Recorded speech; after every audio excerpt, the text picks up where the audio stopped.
জয়গুরু, সবাইকে জয়গুরু, বন্দে পুরুষোত্তম। পরম প্রেমময় শ্রী শ্রী ঠাকুর আম, তিনি তার আশ্রমে এসেছিলেন। সুধীর মজুমদার দা বলেন তিনি কর্পোরেশনে, কলকাতা কর্পোরেশনে কাজ করেন। তো তিনি ফিরে যাবেন আশ্রম থেকে কলকাতায়।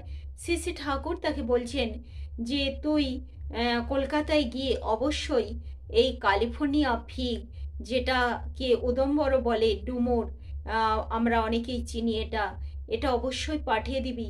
এটা কিন্তু খুব উপকার এই ডুমুরের। আর এটা হচ্ছে কেষ্টদার শরীরটা খুব খারাপ কিনা, কেষ্টদাকে খাবো। এটা শরীরে রক্ত বাড়ায়, বল বাড়ায়, হজমও হয় সহজে। বলে শ্রী ঠাকুর বললেন যে এটা আমি খেয়েছিলাম, ভাত দিয়ে খেতে ভালোই লেগেছিল। তুই মনে করি অবশ্যই যেমন পারবি, শুকনা হোক কাঁচা হোক, পাঠিয়ে দিবি। তো আমরা শ্রী শ্রী ঠাকুরের মুখ থেকে শুনে নিলাম যে কি খেলে শরীরে রক্ত বাড়ে। জয়গুরু, সবাইকে জয়গুরু, বন্দে পুরুষোত্তম।